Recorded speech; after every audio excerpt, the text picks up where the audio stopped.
Hello everyone, and welcome to another episode of Dogman Sasquatch Oklahoma Encounters.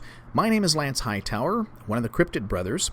The other brothers and Wally Dave are still in that job transition and moving. It just takes a while to get everything settled down, to get into a new job or moving to another location. So I don't mind. I'm holding down the fort here with the production, getting interviews and making some phone calls. It's a way for me after a busy week to let my hair down, so I truly enjoy putting these shows out, talking to many folks, and planning our investigations that we continue to do, and I promise we're getting those edited for you so we can soon put the video on for you for a show. Before we get going here, we just want to say, as we always say, somewhere in America tonight, as well as across the world, someone is going to have an encounter. They're going to have an episode or an event. It could be a group of people, a couple people, or just one. They're going to see something that they won't understand. It's going to be terrifying. We hope they're safe, of course. But they're going to see something that they never knew existed. They're going to see one of these cryptids. They won't know really what to do. It'll be a surprise event. They will not expect it, whether it's in remote part of the woods where they're camping or hiking. It could be in a small rural town in America, in an alleyway on the outskirts of a town, on a dirt road or a highway as they're driving. Either way, they're going to encounter something they don't quite understand. It goes against everything that they thought or their beliefs, and it's going to be terrifying for them. Many of these people may or may not share. If they have enough courage, they may just share it for one friend or a family member. But it takes a lot of courage to do that, because when you share something that doesn't quite fit your perspective of what you thought existed, they're afraid of ridicule, embarrassment. And we're not talking just, we're talking all walks of life, all occupations, engineers, doctors, bus drivers, retirees, instructors, you name the profession, and many people have seen these cryptids. So we'd appreciate if you sharing with us so we can inform people more so on what happened and where it happened. We can keep your name confidential. We don't have to know who you are, and in many cases you don't have to be on the air. So you can just dial our toll-free number anytime, 1-866-306-8085. Give us a call. If you're calling outside the U.S., you can contact me via email at lhightower4811@gmail.com. That's another way too. So again, we'd love to hear from you. We had a lot of positive comments on the last episode with Jean. Some of the subbers commented she was the salt of the earth, a woman of true grit, just a woman with great perspective on life, and so we couldn't agree more. We appreciated doing the interview with Jean and having her call in. She was so kind to call in and give her perspective, not only of the event that occurred that was amazing, of an up-close encounter with a Bigfoot that walked in front of her car, but just her perspective on life being an outdoors woman, a fisherman, and a rancher. So, Jean, if you're listening, thank you so much. We appreciate you. And if we're lucky enough and fortunate enough, we want to meet you. And we hope to do that possibly this year before it becomes December. So we want to come and meet you this summer, Jean, so we'll let you know ahead of time. So again, thank you, and thank you for the subbers out there commenting on Jean's perspective of life and just her show. So thank you guys as well. We had Michelle, one of our lucky winners, call in from the UK. So thank you, Michelle, for sharing, and we hope you enjoy your gift.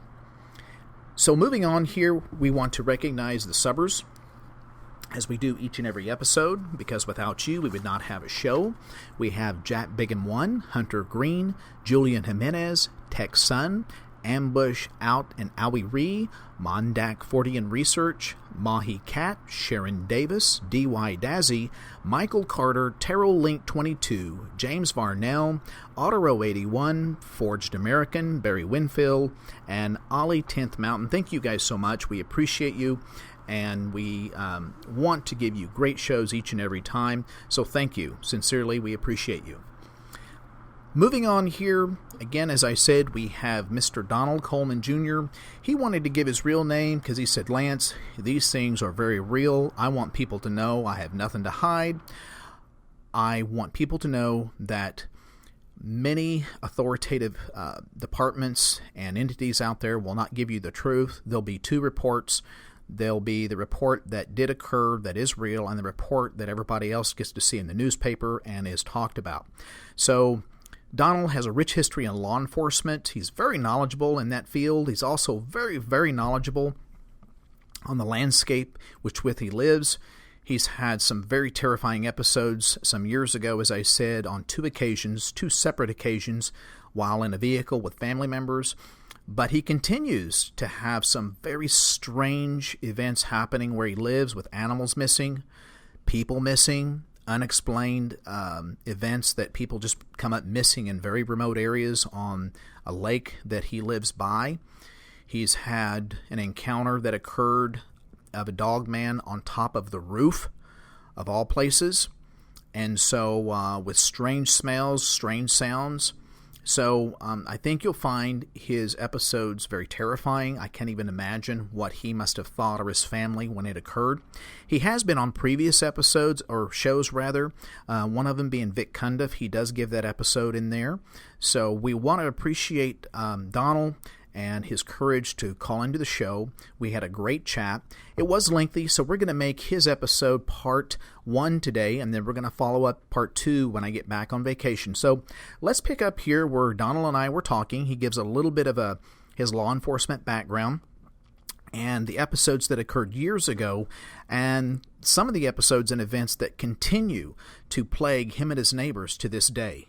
Could you give me tell me a little about your background, if you would? Okay, I have been in Tennessee law enforcement, city and county sheriff's departments and rural police departments, and then I got state law enforcement with the Mississippi Department of Natural Resources, Division of Parks and Recreation, which later became the Mississippi Department of Wildlife, Fisheries, and Parks. Division of Parks and Recreation. I was in the Parks Department.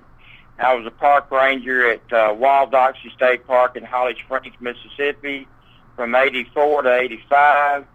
Was transferred to U White State Park. I was the senior park ranger at Outlet Channel Campground.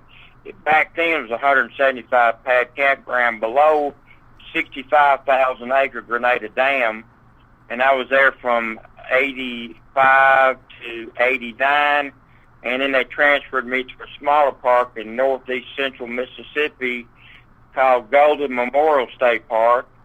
That was from 89 to 92. And that's just when I had my first encounter with this type of creature that crossed. I had my wife and 2 kids then, and her 2 kids from previous marriage. And that same creature crossed around a place called Harper Valley, but it's really it's Harpinsville Road, but on the barn it said Harper Valley. Like Harper Valley PTA, that's how come I remembered it. Oh. And that thing crossed in front of my car at around 9 or 10 o'clock in the evening when I was coming back from Forest, Mississippi. We'd gone down there. That was the county seat of Scott County, Mississippi. We traveled down State Highway 35, and it crossed in front of my car, and I caught just like 5 seconds. It looked like a hyena, in the facial part of it, right. And it was kind of a two-tone color, but the markings didn't add up, and I guessed that thing was 8 feet on all fours, but I was in the car. It's 6'4". It could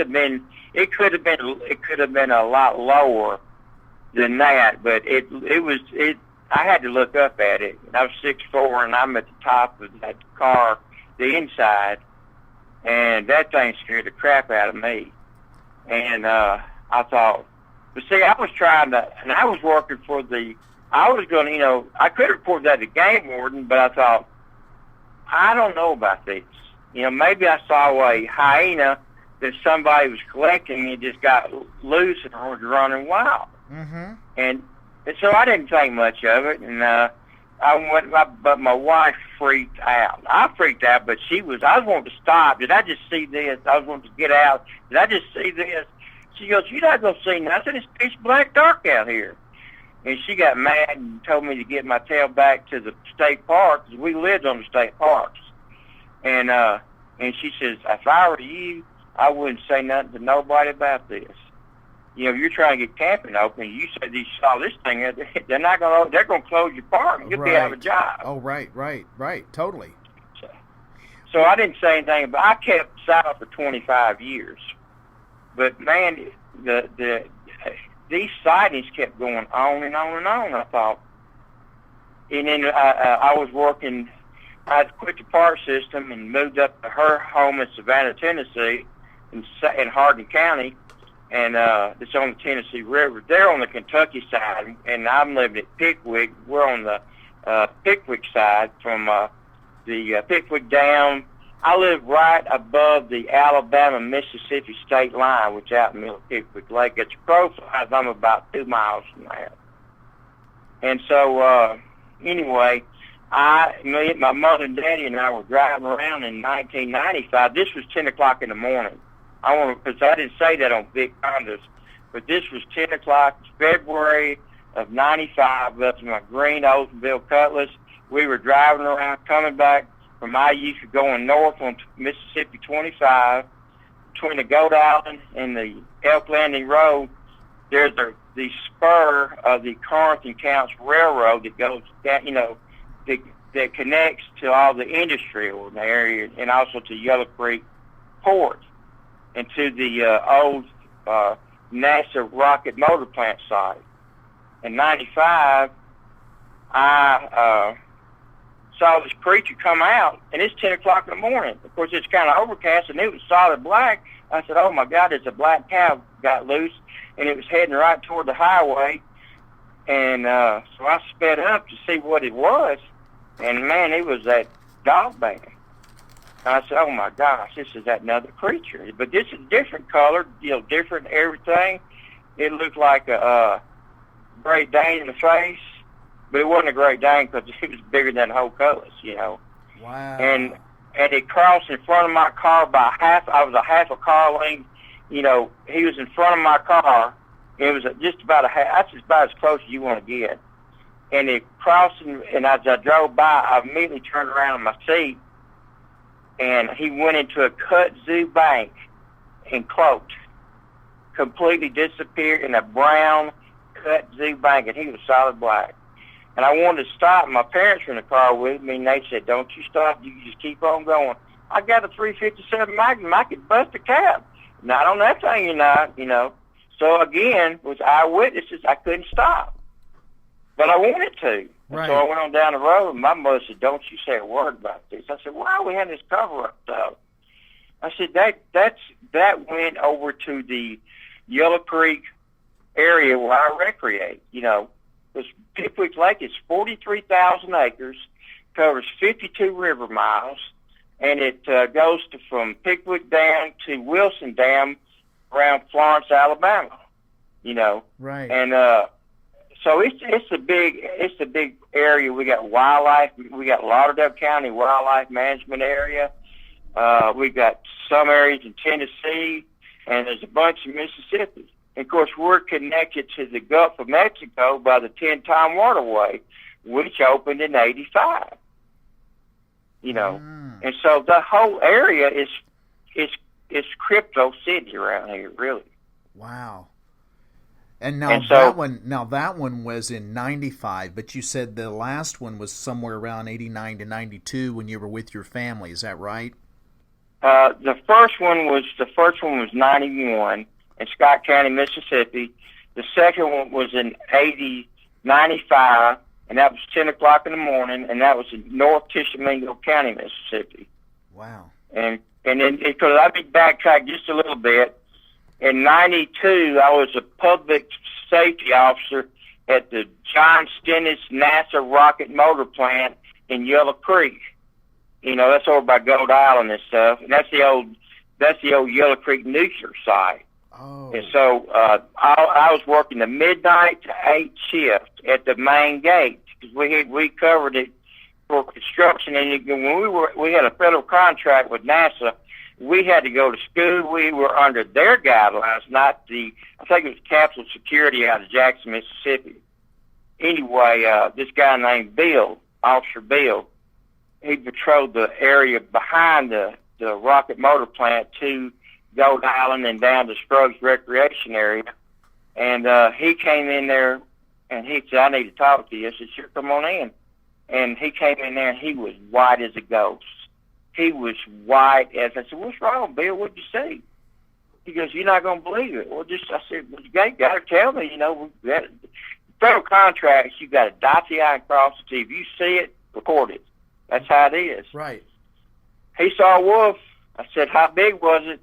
I said, was it, I was about 325, 6'4", 325. I'm a big man.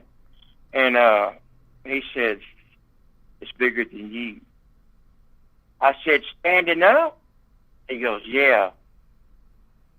And I got to thinking about it, and that was in 92, and I didn't put it together until later. He saw the same creature I saw in broad daylight in 95. Oh, wow. And so I said, well, you got to put it down, Bill. They got to know about it. And I'm going to tell you something. I don't know how you feel about Indian curses, but I believe in them. And this Yellow Creek thing up here, the government has spent $3 billion up here, and they were going to build a nuclear thing, and they had it all in the ground and everything. It was about a fourth of completion, one of the towers, and one of the real estate guys told me, said, if they would have finished that Yellow Creek and we had a 3-mile island meltdown, everything in 100 miles would be desolate. Wow. So I'm glad they didn't finish it. Yeah. Yeah, no, there's we talk a lot about different types of burial grounds and Indian lands that we believe that they are sacred and that there is spiritual power on these some of these places, and you just don't want to go in there, let alone habitate on that place, on these areas. They're all across the country, but there's some areas, like you said, that just happen to be, if you will, I like your term, kind of crypto city, where when you have thick, dense cover, low habitation of people, little people traffic, plenty of food, small game, large game, and waters and creeks and river systems, that is a perfect habitat for these creatures.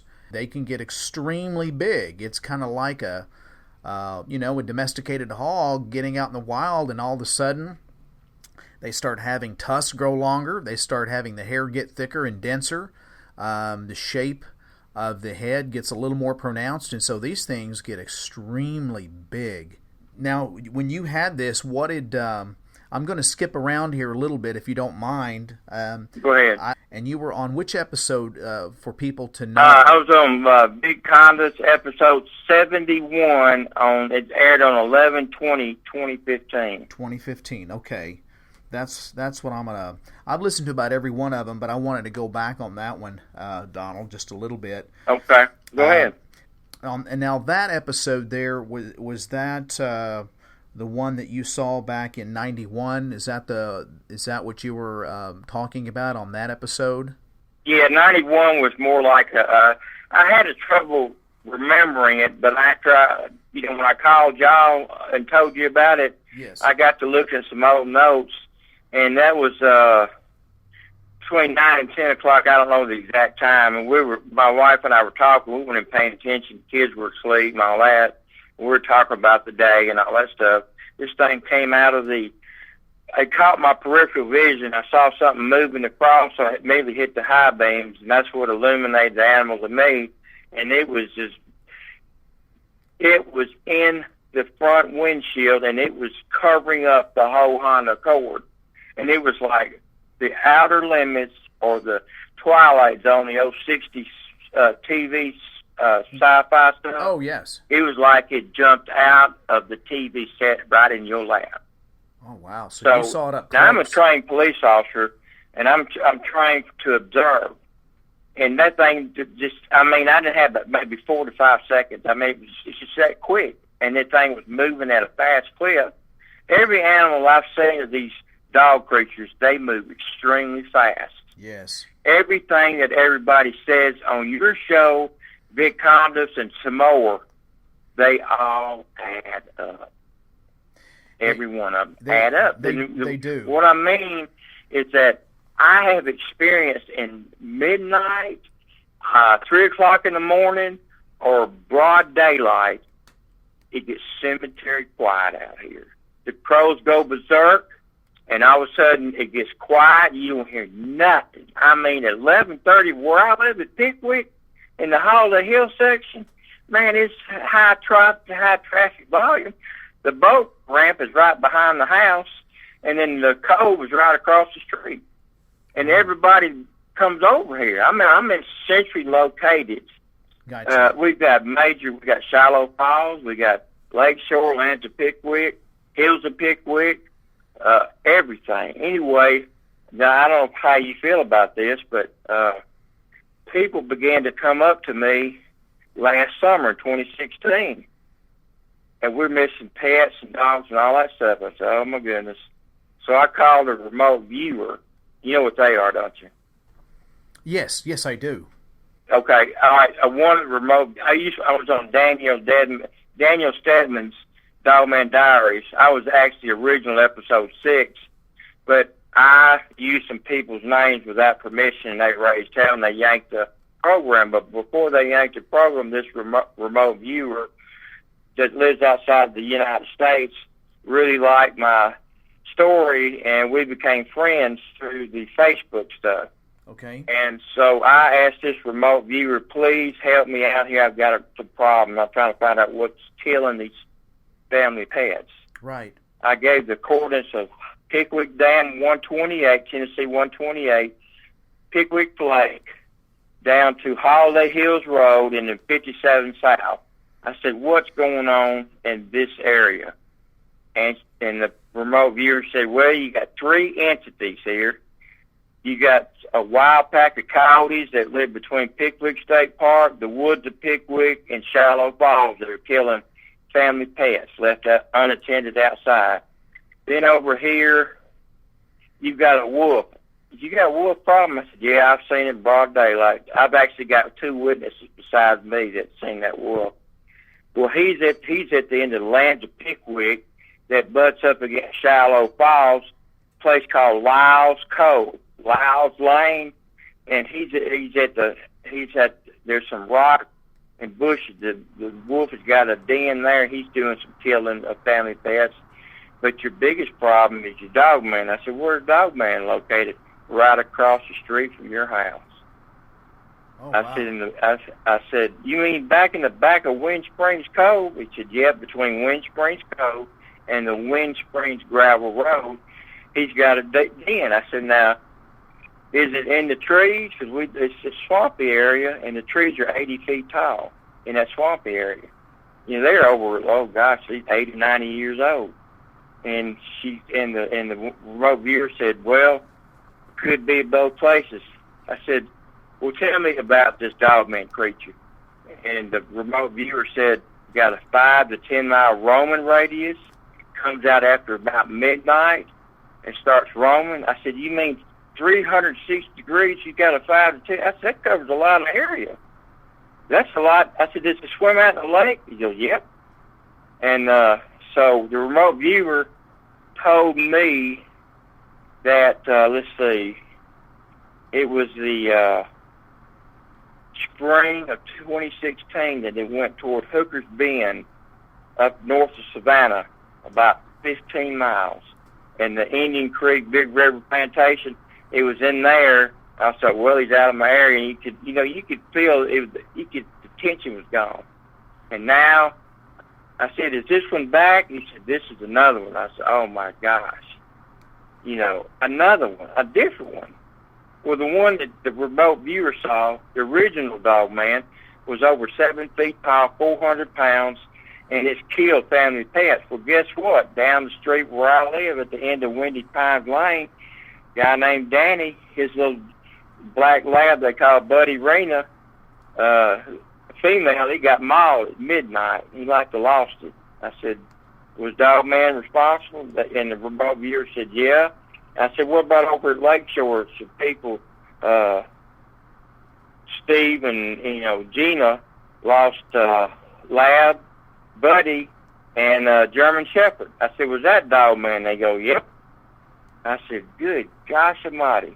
So one night, it was like July 2016, I was in the garden room sleeping, and because I had air conditioning. My room's not air conditioned. I'm upstairs. And I went down there to sleep. Well, I had to go outside to urinate, and it was like, that's the first time I've been outside in 3 years. And it was just wide open, nature sounds. I went back out there at 4 o'clock, dead silence. And guess what? Then something started hollering and howling. I go, and it was way off in the distance. It looked like it's about 1.5 miles from my house. I live 1.5 miles off Highway 57. And I tell you what, I got back inside. I went upstairs. Wow. I said, that's too close for comfort. Wow, I don't blame you one bit at all. So it's weird stuff been going on. I mean, there's in Hardin County you go across the lake, that'd be the Bruton Branch, Poppage Branch, Dry Creek area over there. And Dry Creek is really desolate. Well, this guy was going to take a sea-doo from Poppage Branch over to Dry Creek. It shouldn't have taken him more than 20 minutes to launch that sea-doo and drive it over and tie it off to a fringe pier. Well, he never made it.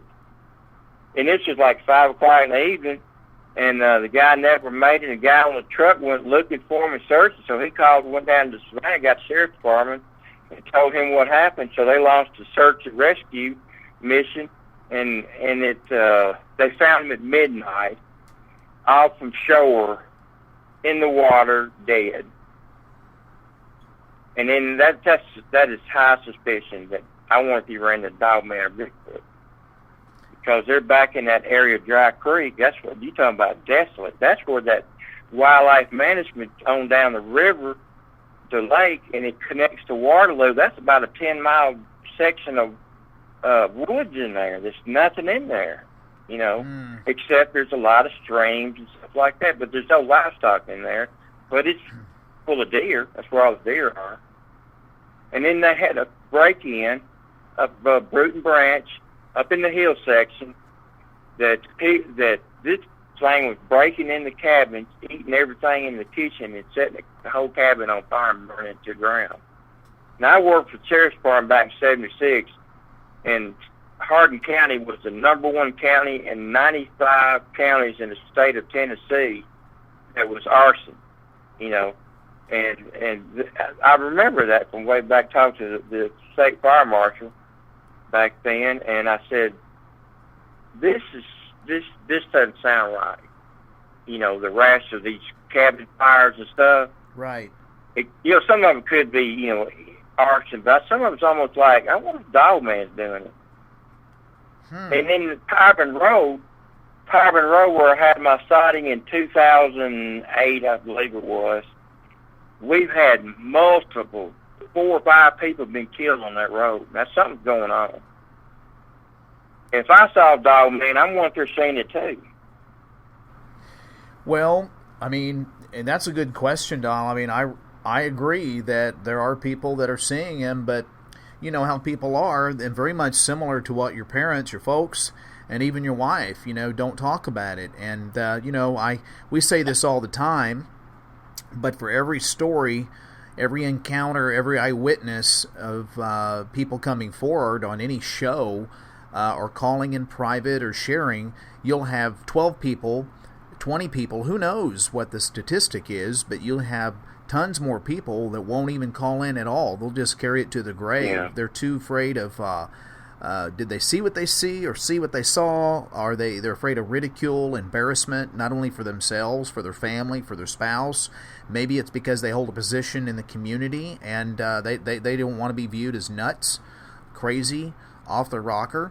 And so Yeah. I think that if you're seeing them this many times and having a partner, a buddy, that at that base area you guys were at that NASA site, and he saw one, the likelihood of other people seeing him is extremely high, it sounds like, in that area. So there's other people seeing him. I talked to, I'm not going to mention his name, but he's episode 36 on Big Condo site, so you can go over there. Anyway, I talked to him for about an hour on the cell phone one day.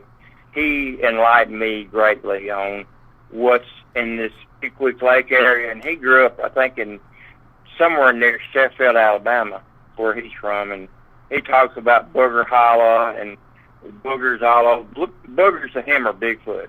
Right. And so he's never really seen the Dogman, but he's told me about Holly Springs National Park. I said, up by Holly Springs, Mississippi. He goes, yeah. I said, that's a dumping ground for Memphis drug lords and stuff. They kill their people and dump their bodies out there. He was telling me about a place. I said, I ain't going down there for $10,000. No, thank you. You know. And of course, you got to realize something. I bet you didn't know this. There's a river that comes out of around Memphis, Mud Island. That's called the Wolf River, and it runs all the way down parallel Highway 57. That comes over here to Pickwick eventually, and then that river crosses Highway 72, and it ends up near the Holly Springs National Forest. Wolf River. Now they didn't call those rivers wolf for nothing, you know. Exactly. I'm thinking this Dogman's using the Wolf River as this corridor between, and then probably swimming the Mississippi and heading up to Arkansas and going up to the Ozarks up that way. I believe that's that whole Mississippi River deal. Now, my cousin and I did the river journey. If you listen to my episode 71, I explain all about that. LBL. We'd go up to the land between the lakes. I always got a bad aura about LBS. There's something bad over there. I can't put my finger on it. And then Lon Streichler, FamineMonsters.com, I first contacted him. He was a little bit reluctant about my Dogman sightings. I said, I can't help but seeing these creatures are coming out of the woodwork for me to see them. Why, I don't know, but that's the way it's happening. And so he was trying to not believe me. I said, well, I don't believe some of the stories you're telling me about what you encountered. I said, do you want to hear this or do you not want to hear it? You know, right. I said, I'm trying to warn the public, watch out in the roadway, watch out in the residential zone. Don't take for granted that these things are deep in country. My friend, they're right in your neighborhood. They're in your residential zone. They go where you work. That's where I've seen them. Not only in the highway, but they're going from one section to another. They're right where you recreate, where you camp, where you boat. That's where they are, you know. Right. And so 2016, after I did a big condo show, it was in February. I was coming home from the dump. We'd go town 5 miles away to take our garbage. I saw a 10-point buck right behind my carport and a doe. I said, oh, my God, he's going all over my yard, all over the backyard, the front yard.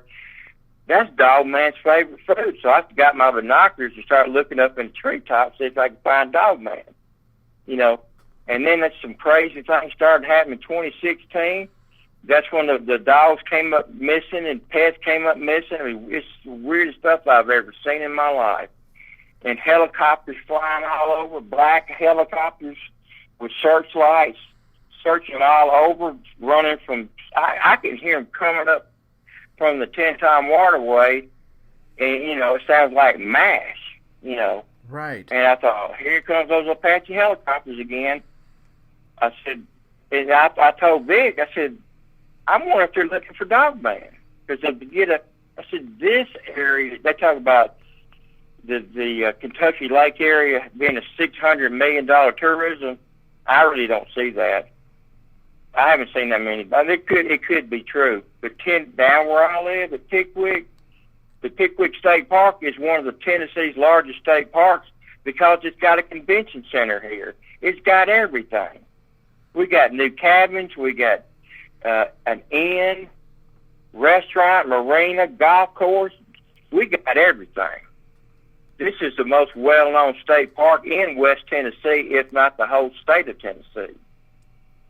This is a booming area. And people coming up, I contacted the Tishomingo County Sheriff's Department on their website, and they got missing people all around that waterway down there around Burnsville. Well, guess what? They've had Bigfoot sightings near Tishomingo County High School at night.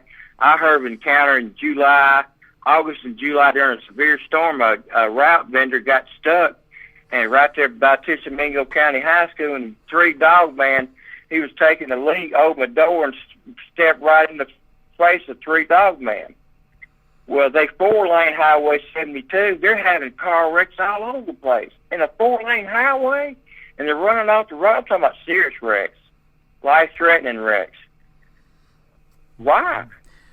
Well, that's a great question, because it does pose questions when something shouldn't be happening when you have an open highway system like that. And, no, not 72. Exactly. So I've heard on numerous on other shows, a lot of people, there seems to be just hot spots in the country for these, and that Mississippi, Kentucky, Tennessee, Alabama area tends to be really hot right now with a lot of sightings in the country. And I think there's a lot of people seeing these, but they're just not coming forward because they don't believe what they saw. They've never seen anything like it. They have nothing to compare it to. No, you don't.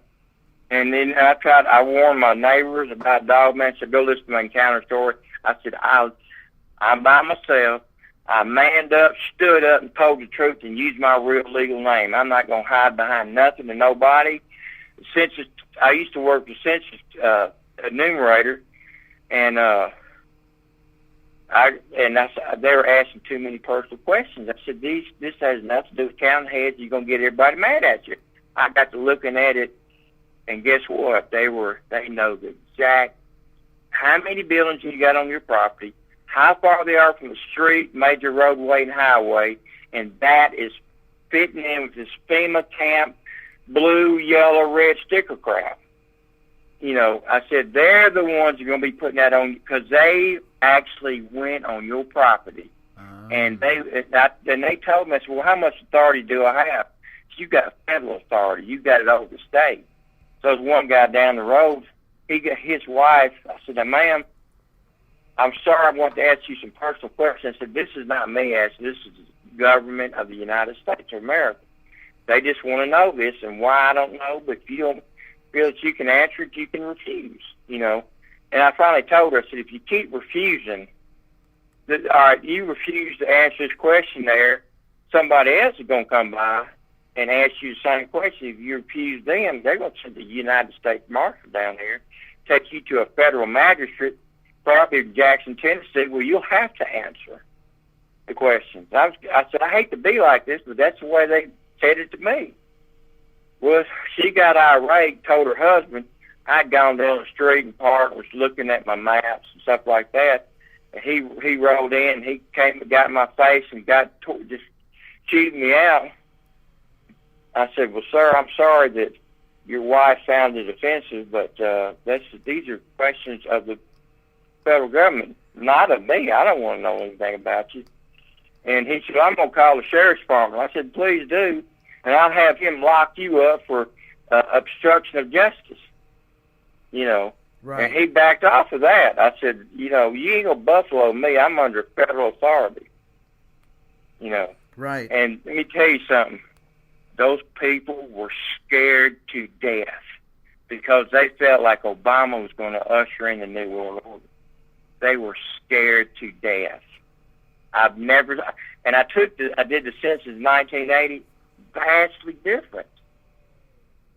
I had met so much negative opposition. I was fair to everybody. Told them who I live in the neighborhood. I said, I'm going to turn this thing in. When I turn in a written questionnaire, I get paid. So the faster I can turn them in, the better I like it, you know. Right. And they're thinking I'm going to read. I said, I'm not reading. So I had trouble with I went to this Mexican restaurant over here, and they went screaming out the door. I said, I'm a census enumerator. They thought I was immigration. Went screaming out the back door and hid in the woods. I said, I never had this encounter. And there's another guy over here where that irate guy was. He thought I was the IRS. I said, are you not hearing me? I said, census enumerator.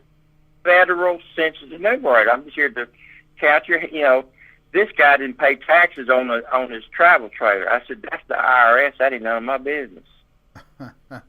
People, they couldn't hear. That's how scared they are.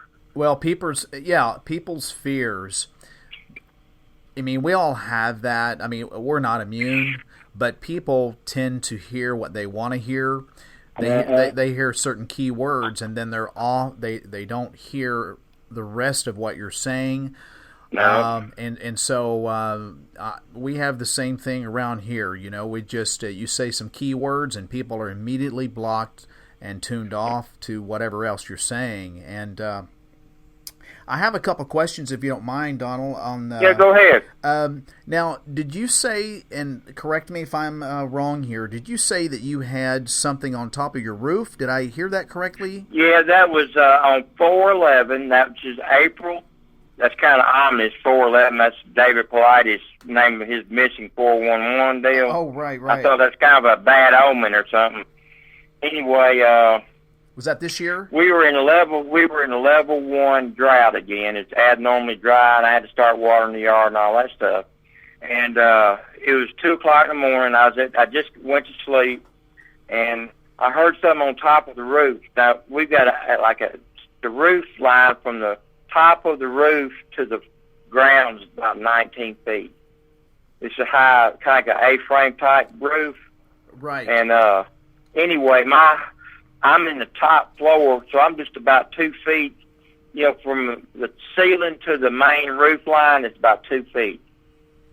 This dog, and we got a big hickory tree that's encased in the deck, and my room is right above my parents' room, and it's their home. And anyway, I'm on medical disability retirement. Anyway, I heard something moving around, and then I heard like a wham, and sometimes my parents would fall on the floor. It sounded like both of them hit the floor, and I didn't think much of it. And about that time, a pungent odor of wet dog. Now, like I said, I do live across the street from Wind Springs Cove, and the water's up. But if it was just regular dogs, I wouldn't have smelled them. So I'm too high off the ground. But being that this dog man, because when he hit the deal, he went off the deck and hit the ground and messed up the ground underneath really bad, And I did see a footprint. I went out there the next day. I said, Mom and Dad, did y'all fall in the night about 2:00 in the morning? No, we sure didn't. I said, and he hit that deck. When he jumped off, it jarred me out of bed. Really? Woke me up, went outside, saw the tracks. Said, that's Dogman. Because the armadillo's been gone for a long time around here. And since 2016, all the wolf is still around, but the foxes, all the little small animals, the rabbits, they're all gone. I mean, they just disappeared. We had foxes and raccoons and possums. We had everything. Not anymore. They're gone. And then yesterday, this morning, I went outside and something knocked off the bird bath. That's a concrete bird bath, one of the big ones, Right. And it was knocked down the hill. Wow. I said, Dad, did y'all take the bird bath off for a certain reason? No, we ain't touched it. And that was at your place or their place? Well, I live with my mom and dad, so I'm medically disabled. And they're 85, and I'm 60. I'm 60 years old. Okay. Anyway, I've been living here since 2006, February 2006. I used to walk all over the woods. Now, my favorite place is right across the street. I can go down to this neighbor's cabin, and they've got a little walkway that goes in the back of Wind Springs, where the cove narrows into a stream that runs year round. I walked all over that place. I know every hollow hill over there. you know. And then when I gave that remote viewer the coordinates, the remote viewer stated, "There's a place across the street from where you live where people gather." I said, "Doggone it." She goes, "That's where the den is." And she said, "There's a stream and there's a cove there and there's a gravel road." Describe it to a T. And I didn't tell her that. This remote viewer saw it. Now, Donald, could you do me a favor? Would you describe for the people kind of what a remote viewer is in your definition? Well, a remote viewer is a psychic, is what they are. Okay. It's a psychic, but Major Ed Dames is a big remote viewer. He teaches remote viewing. He's been on Coast to Coast AM with George Norrie and George Knapp, and you can archive that Coast to Coast AM. It gives you their website and everything. And go in there and you can see all about Major Ed Dames and stuff. The kill shot. That's what he's noted for. And so they're like a better trained psychic than regular psychics. They pinpoint every detail of everything. They're more detail oriented than a regular psychic. Perfect. I appreciate that. I just wanted to make sure we were on the same track here. Yeah. Going back to that encounter that you had where it was like in your windshield, let's see, I think, was that the one with your wife where it crossed in front? Well, actually, 91 and 95 were both right in front of me, and both had eyewitness in the car with them. But they don't talk about it. You couldn't pay them to talk about it. Right. I mean, there's a lot of folks like that, too, and in many ways, you sure can't blame them. I mean, when you see something so frightening like that, again, you can't correlate or wrap your head around. You just don't want to talk about it. When you saw this, could you give any details of what you saw as far as eye color, rough weight? Well, the 95, the 91 was more like a beer bottle, like an amber color, yellow, kind of yellow-orange color tint to it. But the 95 was solid black. That rascal was solid black all the way through. But it had an evil presence. Let me tell you something. When I saw it, I wanted to shoot it immediately. Because I said, this thing doesn't belong here. It doesn't belong here. That was my immediate attitude. Smith & Wesson stainless steel 357 Magnum that I could have capped him pretty quick. But, after, thank God, guy was watching after me because he knew that creature was stronger than I was. And when I got to listen to all these episodes, especially I listened to all 11 on your episodes and stuff, and I listen to them twice sometimes. And you don't get out of the car with these things. They're like, if he ran across what's over there, or what's where he came from. You don't know what's going on. You don't know why he ran across. Is there another? When you see one deer, here's another deer. Right, exactly. That's what we try to tell people. So I really believe that God was watching after me, and after I got educated with Vic's side, Brent Sawin, a bunch of your side, and a bunch of other people, never get out of the car with any cryptid, never, because it ain't worth it. Your life is worth more than that. Exactly. I'm on your show and other people warn people, whites out at sunrise, sunset, 10 o'clock in the morning, 12 midnight, whites out. Don't drive. If you want to go to Walmart to Savannah is about 38 miles round trip from where I live. It ain't worth it.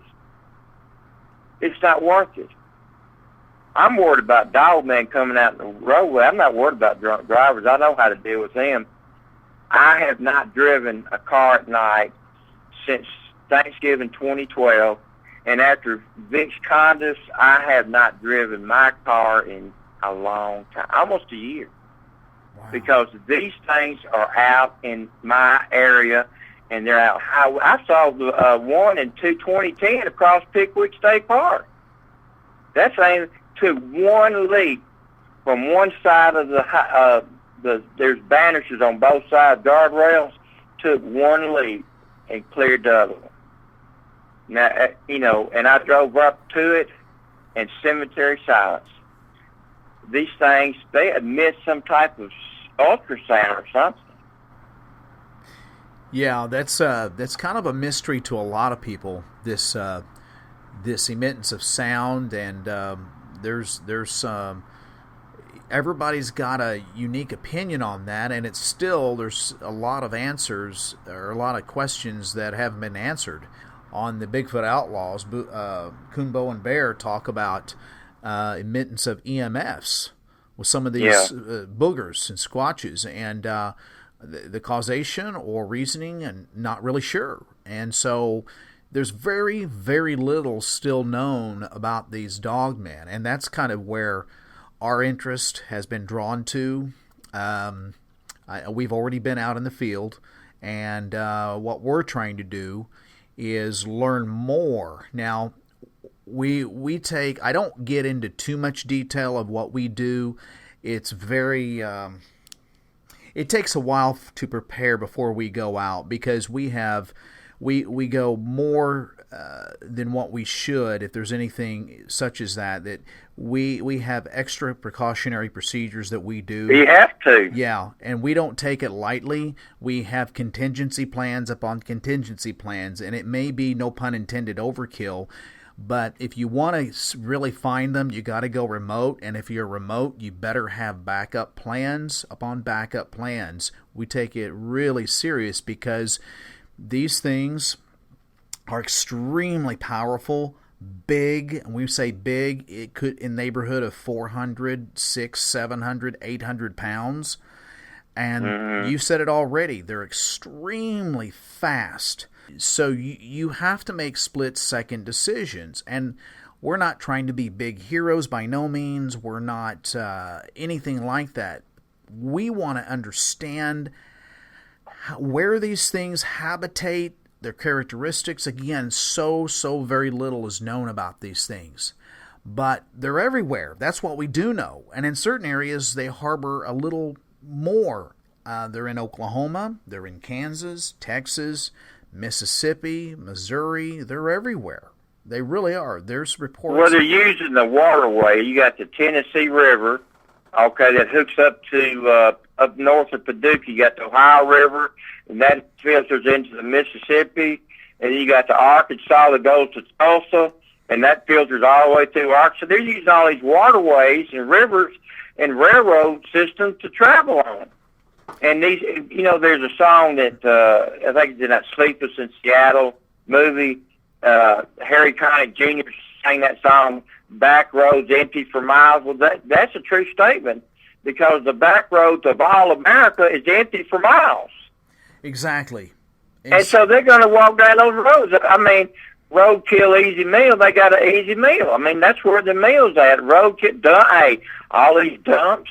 I like to know how many Bigfoot and Dogman have been seen around these dump sites and stuff.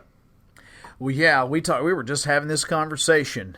You could have been in on it. It was just a couple nights ago. And, one of the episodes, there was we had a healthcare professional call us. This is a couple months back. And he called me and he said, "I've never called in a show before, but I got to know what I saw. I have no idea."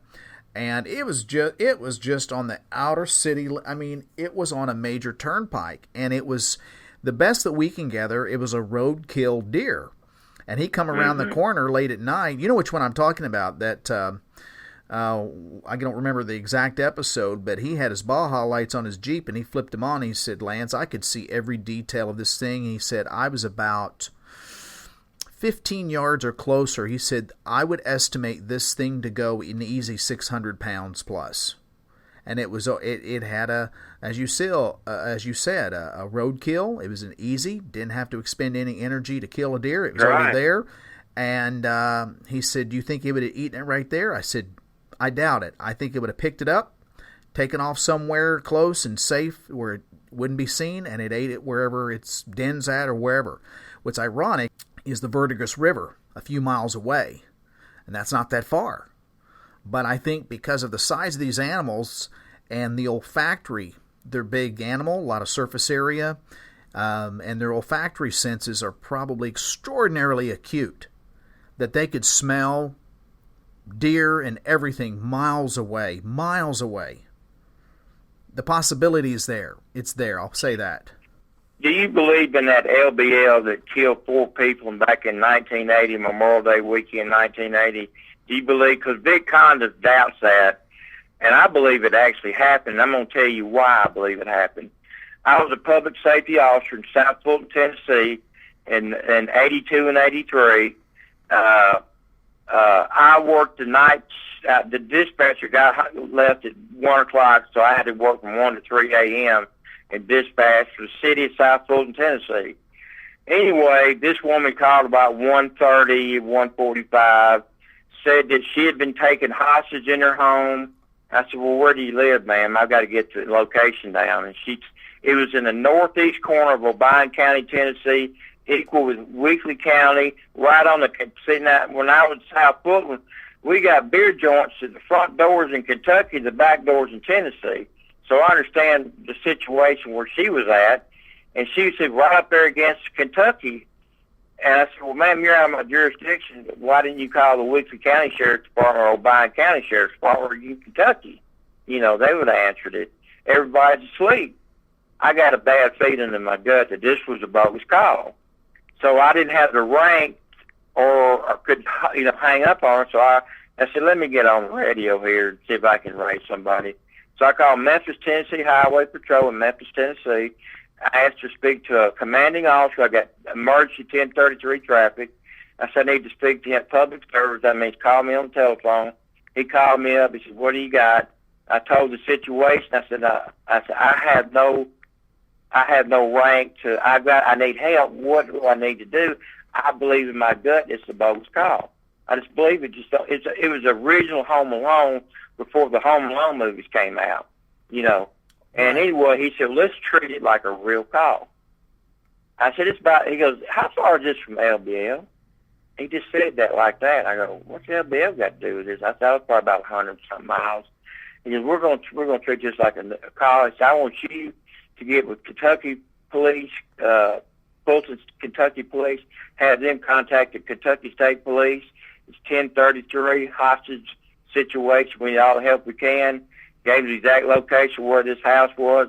I got on the radio. I got everybody awake. I mean, everybody showed up. I mean, everybody went out to that lady's house and then the ladies turned up. She had a TV on, and I could hear gunfire. I said, we got gunfire. We got a hot zone. They're shooting, and the ladies hung up on me. And I went and called the operator, and she said, that line's, the phone's off the hook. So I said, you got a hot zone, be careful going in there. And of course, it was a time for me to get off at 3 o'clock. Well, come to find out, it was a bogus call. But see, that commanding officer at Memphis THP is the one called the shots. And I said, had that LBL thing not have happened, he wouldn't have done that. Right. You see? Right. He wouldn't have done that. And I'm going to tell you, she got 1129 for that, because you don't mess around. That was before 911, And I gave the call, and the city manager called me in the office. What's that about? I explained myself. I said, well, I didn't want to wake you up because it's our jurisdiction. I said I was going to hand this off to Highway Patrol because they know what to do. They've got all the tactical squads. We ain't got nothing. But it was a bogus call, but had that LBL had not happened, he wouldn't have answered that call like that. And he asked me how far away from LBL. I said, what's that got to do with this call, Right. I remember that was kind of odd. And so I knew that LBL murder was for real. Because we just had this conversation again. It's almost like you were with us a couple days ago where Wally Dave, and myself, and one of my... I heard that one. Yeah, we were talking about, authority figures being the police or someone that, whether it be a national park ranger, state park ranger, forest ranger, where, I understand they have to report, but that there may be 2 reports, or they may hear... That's it. That's 2 reports. There's a real report, and there's the one that's been changed. They've been tweaked to reflect that Dogman was a black bear or a black dog. That's what the code name is, black bear, black dog. You know, I don't call the sheriff's department around here. They would laugh me out. You know, they'd put me in Bolivar Mental Institution in Bolivar, Tennessee. I'm not going to report that. I'm going to call people like you and Big Conniff and whoever will listen to me. These things are real. They are here to kill us. That's what they're designed for. But it's not the right time. When that time comes is when they're going to stick the New World Order right down our throats. That was kind of my next question here, Donald. Just what is your view of everybody's different out there? You know, you listen to enough of these shows. What is your opinion on how we should view these, take care of these, study these, capture these cryptids? What is your view? And just what we need to do is we need to listen to shows like yours and Big Conniff's and learn all we can about the how these creatures operate, you know, and you know what drives them, what makes them mad, what are we doing? We need to learn how to be safe and secure. You know, this is like when the coyotes started showing up around here. People don't realize coyotes will kill you if they're hungry enough. Exactly. They don't see that because we're not being educated. Exactly. You know? Exactly. And let me tell you something. There's wolves in here, and there's mountain lions, cougars, and I've seen a black panther in broad daylight walking behind Bruton Branch. There's this hill up there. They call it Dead Man's Hill or something like that. They go up these motorcycles, and they go all the way up it, you know, these trail bikes and stuff. And it was at the top of that hill. And I was walking, and it was look at that sucker. I got my binoculars, and that's a darn panther. At 3 o'clock in the afternoon. I'm seeing it because I'm always out. I'm out when nobody else is. I'm a trained observer. I watch everything. I watch, and it's the details. What I'm going for, the details. Okay, now, Dogman, I seen the track in my backyard. He's been knocking and I ordered from swans.com. The rule there is they come in these big, huge styrofoam boxes. Well, I got a whole bunch of them. Every other day they get knocked down the hill. So, all right, the bird bath's been knocked over. It's concrete. There's been up on my deck. He's pulled the lattice work off of our side walkway. You know, there's damage all over the place. Who you going to tell? Who's going to believe you? Great. Well, we got to learn. We got to learn from people like you and everybody else that has the knowledge. Please, we got to get it out there. This stuff is real, and this is the end time, whether we like it or not. I don't know where Steve Wells has an explanation for some of this stuff. I mean, the Bigfoot, I don't want to see a Bigfoot. I don't want to go see any of these creatures. Now, in 2015, a guy named Walker D. from Savannah, Tennessee, I can use his name, from Tennessee, we went out twice. He wanted to have an encounter. I prayed to God, I don't want to see these things. He does not know what he's dealing with.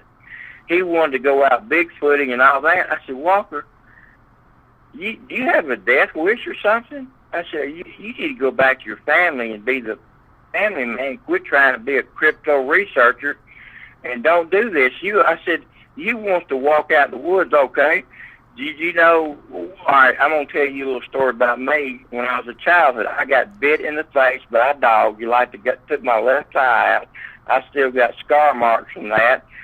I was walking down the road in Dyersburg, Tennessee on old Highway 51 down by Fairview Cemetery. I stepped off the road and sank in cemetery quick mud, which was leakage of the coffins. It sank up to my knee. I cried, screamed, and hollered. Nobody helped me. I was on the side of old Highway 51 with traffic.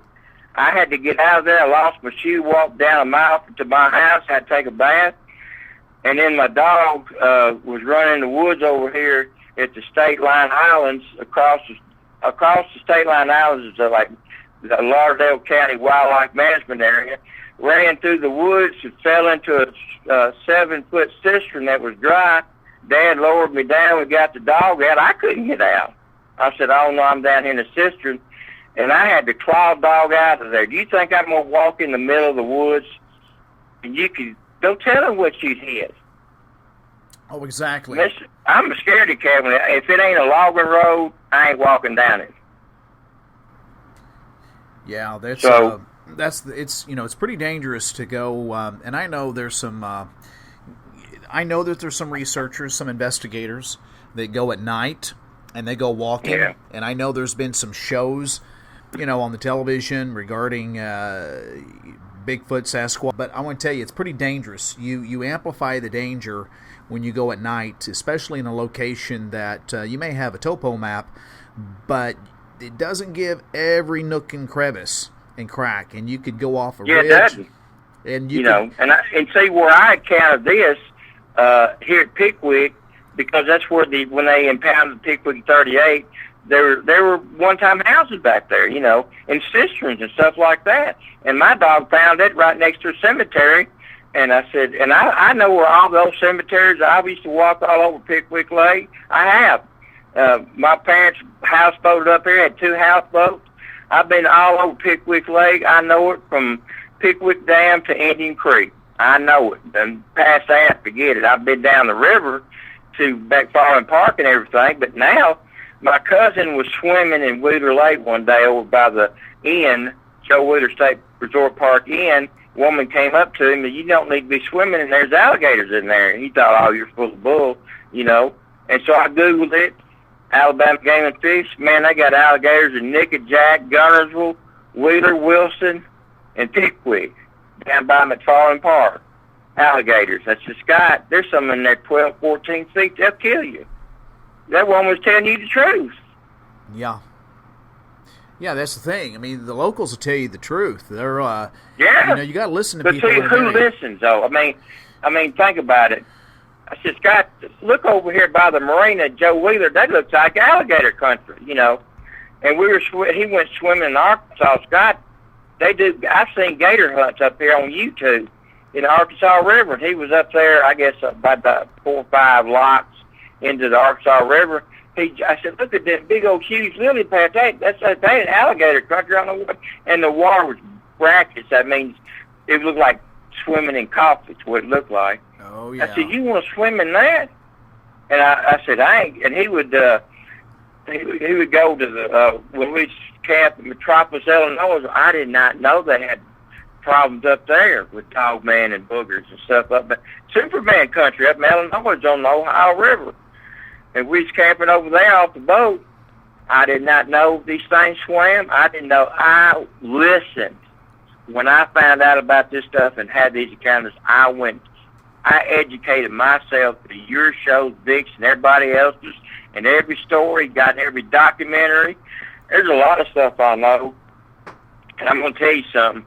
You got to educate these people. Please use your channel and educate these people. Tell them it's real. Tell them people seen it. I don't care if I lose my job. I'd rather care about public safety than a position in a state, county, city department. The truth has got to be told. Exactly. Well, that hits it on the nail for us. I mean, our job, we want to learn about these things, but I'm going to tell you, and I know this can be very controversial, what I'm going to say, but, we just don't go brandishing firearms when we're in the woods. That's not our intent. We're very safe on what we do. Safety is our main thing when we go out, to protect each other. We know our firearms very well, so safety is it. But not only in a studying format when we go out, but I want to tell you, we don't have a problem if these things come up and they're within, and we have a certain distance that we've all agreed on. If it gets within a certain distance, we don't have a problem taking them out. And now if it's, and I know that a lot of people that will say, well, that's wrong, and that's this, or they can't, they cloak, I'm going to say I don't get so complicated in that, honestly. Dave and he saw a flesh and blood dogman. He called up. He keeps it very simple as I do. If it can eat and it breathes, it can die. Very simple. Now, it may require a different ammo load, and you have to know your firearm exactly placement of that load. Yeah. and you better make it count the first time. And Dave has a very good friend that's a highway patrol who is a fantastic shot with a pistol, probably the best, one of the best there is. And he's right when he tells Dave, he said, you know, you can be 100% with your firearm and know it inside and out, and know your loads, you know it inside and out at 15, at 25, at 100 yards. But when you're under high stress, you're about a 50% shooter. So I think about and that. Like we stated earlier, that Dogman puts out an ultrasound that can confuse you and render you helpless, and you can't do a thing about it. Exactly. So that's if they know you're around. That's the thing. So what we and what others, you know, and I've talked to a couple guys that's called me off the air, and they said, look, Lance, look, I know you guys are going out. Can you give me some pointers? Because I think we have a lot in our area, and I don't want people to get hurt. And I said, well, you have two options.